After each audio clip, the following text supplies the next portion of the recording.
Hello. You share your talk life so at your home. Edina.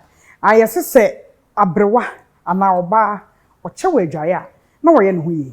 Eno nti na samote ye nka che ne ma bebre yaba enne eye personality profile. Personality bia won tan hia no ene ede ne brewo e wo talk life so. Mejidi so obehye wo nkran, mejidi so obenya nkranhya sem bebre, ene adesuade bebre, ene binsum opportunities. Now so o dia better a lot. Medi Nana ya konedu. As usual, here talk life every dede's home and a bro. About home furniture, or living room, bedroom, kitchen, everywhere. About artifacts, a dede's home. My men nana me home rat too. Na men die guest the intro.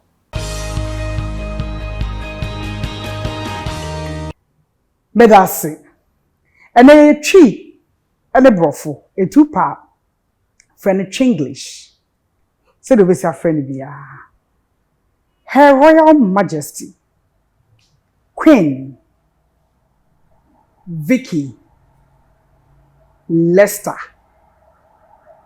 Probably what say one what shiam a beer on social media.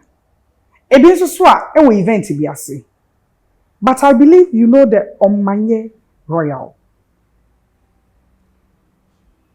Your Majesty, welcome. Thank you. Thank you so much. It's a pleasure having you. The pleasure is mine.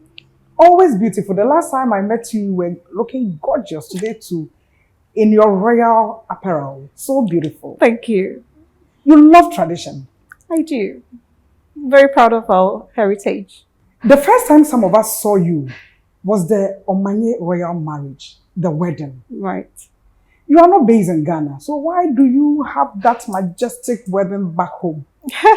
Well, even though I'm not based in Ghana, I was brought up in Ghana, and I'm very proud of my roots, and which is part of why I do what I do.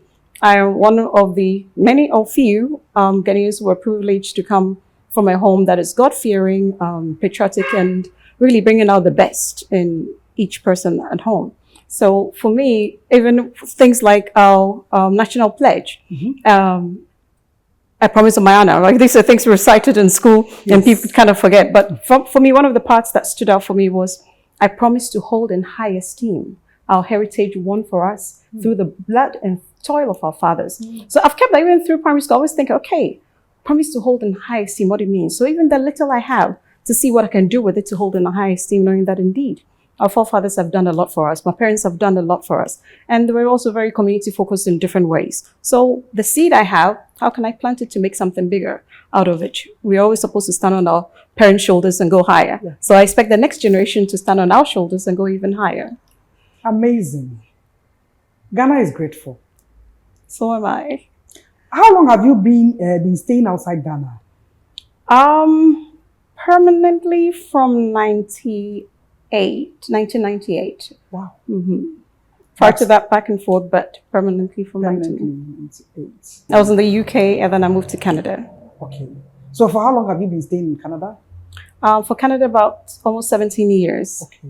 Prior to that, I was in the UK. Okay.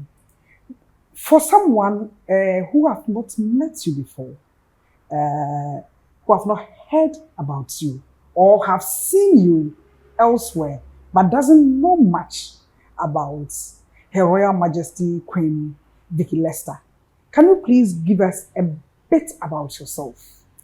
Okay, well, so I'm a Ghana royal, okay, and typically most people who are from royal backgrounds, either when they travel, they do nothing with it, or even sometimes locally they do nothing with it if they're not the one reigning locally. But I decided, okay, let's take the seat again and create something. I've always been a people person. I love to and I learned that from my parents, my grandparents. They're always, when they hear something in a new community, they're always willing to help, take things and all that. So those are all things I learned from home. Even the way I do things with procession and everything, it was from, because I was brought up in the Presbyterian church. And I was a church organist. From the age of 9, I was a church organist. So again, loving, robes and orderly manners and stuff. So I've taken all that into my kingdom. So people are, why does she like procession and has a certain way? But all those are disciplines I learned from here growing up. Church. Yes. And then you grew into it. You added the royalty. Exactly. Okay. So it's all over. So part of what I'm hoping to teach the youth as well is to take what you have, make it your own, but make it better. Not your own in a way that brings down society or in a way that helps. So you mean you took just, as the other day someone was asking me, so you took just, procession from this, an event from Ghana into what it is now? Yes. And I always tell people that I learned it from here. Even discipline when it comes to timing. People say, oh, because you're from abroad, that's why you're always on time. Even that wedding I had last year, as grand as it was, everything started on time. And people were surprised. I said, no, I didn't learn being on time from abroad. I learned it here. My parents in Ghana, on time. I learned that on time. Even times when my father had choirs and different things or meetings, if you're late, you're not robing. If you're late, so I learned that discipline from my Ghanaian culture. And that's what I've taken and helped people out there, and I'm brought it back home. Wow. Being on time, help in any way? In every way it does. Okay. In every way. And people see it differently as well, because sometimes you're doing things and people have this typical African timing. Yeah. Oh, it's an African thing, it's not going to start on time. No. But true African timing actually is on time. Okay. So I'm doing back to, this bird? Sankofa. And Sankofa talks about our roots, right? Yes. Going back to the roots, learning from the past mistakes and making better choices for the future as well. So for me, a lot of times today, Africa talks about creating a new Africa. I think we just need to go back to the old Africa, the true Africa, where we are on time. There's a saying in La that says, walk bear like bear, right? Which is part of the slogan, which means the cock crows at dawn. When the cock crows, La, crows as well. Yeah. So the old African timing, the cock crows, people know when they wake up, when they sweep, when they do by the sunrise, certain things must be done. Yeah. By sunset, certain things must be done. So the African timing is on time. This new thing about, I'll be there 2:33, semi-niho by 4, call me by 5. That thing is not African. It's just what we have turned our true heritage into. So part of what I'm doing is taking people back to our true roots and grow from there.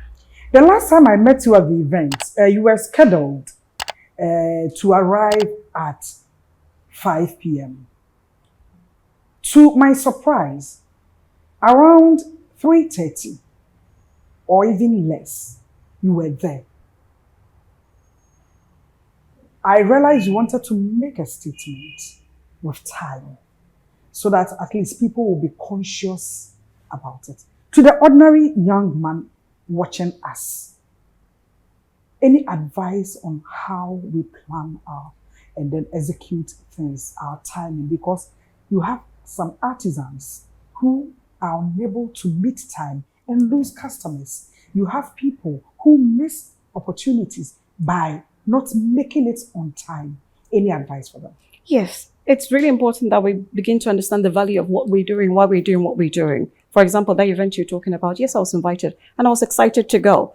Now, I could be late a bit and say, well, it's traffic. And we all understand the traffic situation. But when you know there's always traffic and that place always takes you 2 hours, then leave much earlier. Don't leave as though it's going to take you 1 hour and then you're late for 2 hours. So I decided to be there earlier than to be late.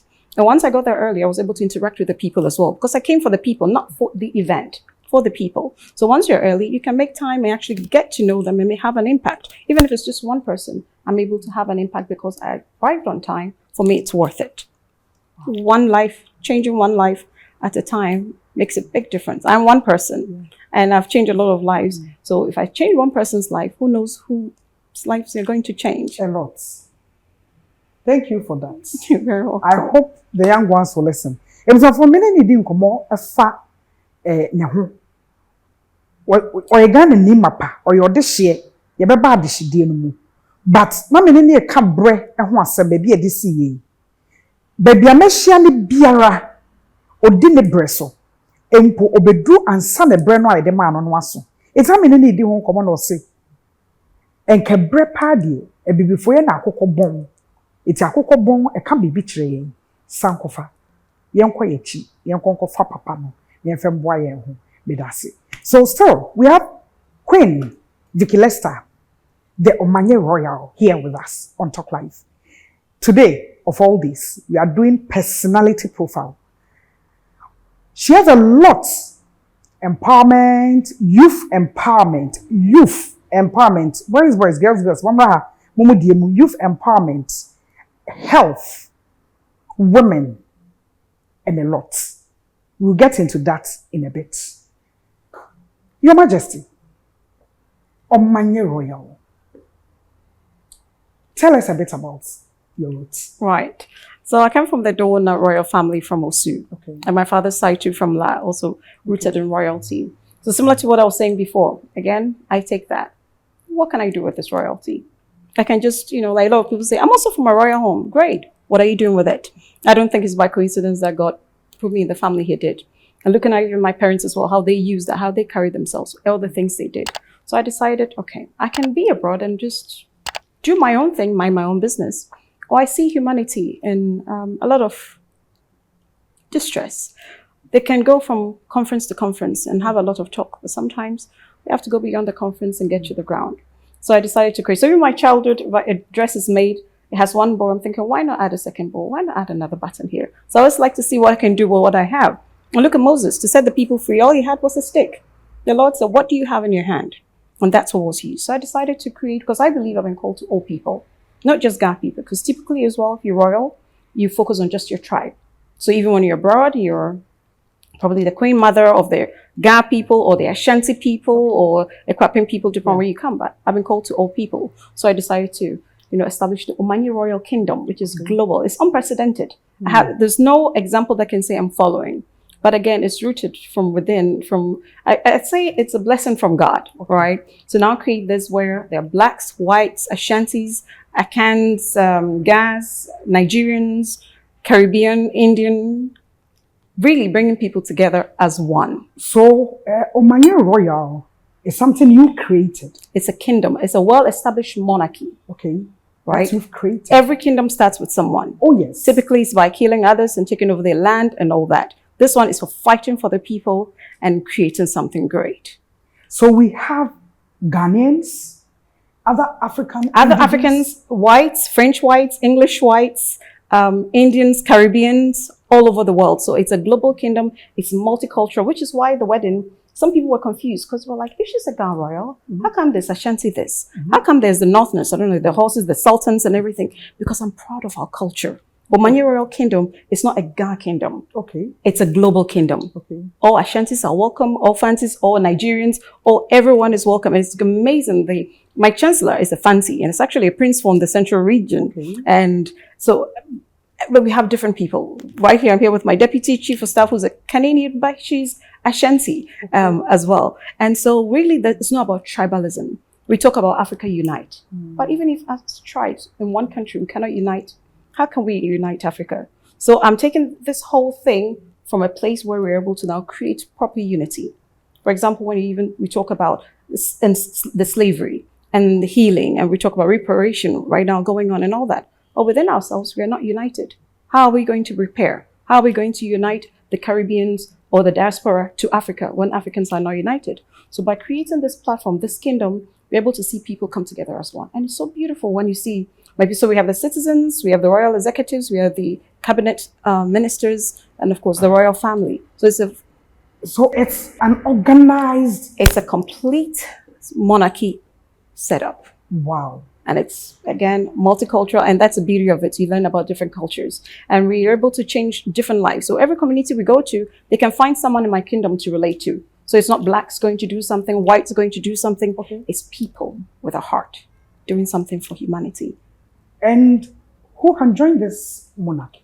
Anyone at all can join this monarchy. And because the whole sole purpose is about bridging the gap, giving the voiceless a voice, and being able to help in any community. So we're not just limited to Ghana or anywhere. Even just before I returned to Ghana, was it yesterday? Yesterday, from Lagos. From before that, I went through Nairobi to Uganda, and then Lagos and here. Again, I went to some other royals from different countries, bringing people together. Omanye Royal. Her Majesty say they are open to everyone. Obiat me join be. You see a share ho. Na ye hwe mfaso a e be free honom aba. We are still on Omanye Royal. It's a created monarchy. Everybody is invited. Blacks, whites, everybody who want to join. So we are about to check the core values or the vision of this monarchy. Hey, talk life. Yes, you know. And live well. Very, very insightful. Unity. Thank you. Yeah, the talk life free this home. Ewo Hachu, Agbogba Road. Everything home furniture. To all my donors, thank you. Young Beauty Parlor, the Facebook. Let us see. Your Majesty. Once everybody is welcome, that means you want to create something huge, something big, something that is not limited to a language, race, or anything. Exactly. You mentioned unity.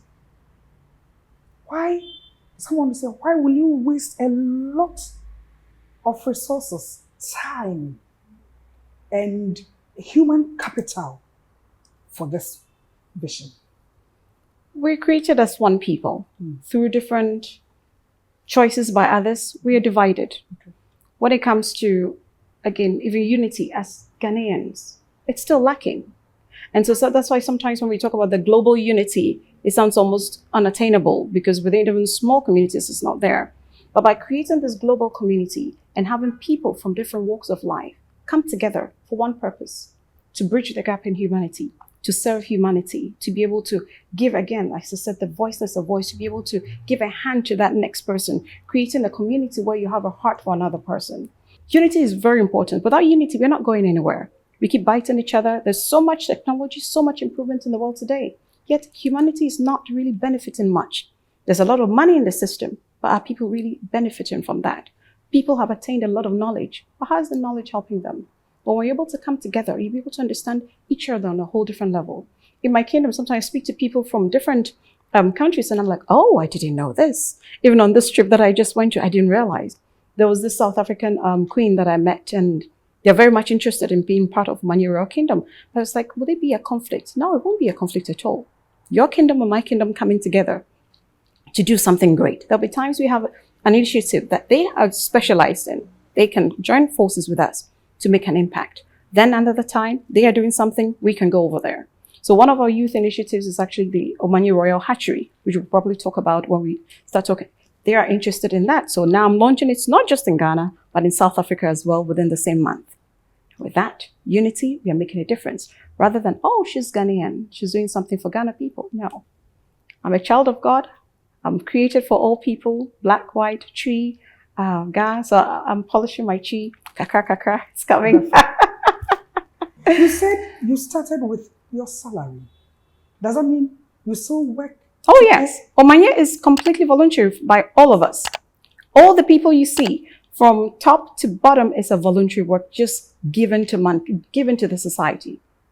Really? We have not received funds. The only time we're doing something at Choco, we got some donations from some schools to be able to give books and all that. But everything we're doing, everything is coming from our pockets. Giving back. I don't do things. Sometimes people say, oh, you're doing this for God to bless you. No, I'm doing it because I'm already blessed. So it's coming from a place of blessing, acknowledging that God has blessed me. So I'll be a blessing unto others. Personally, how long have you worked to earn money? Wow.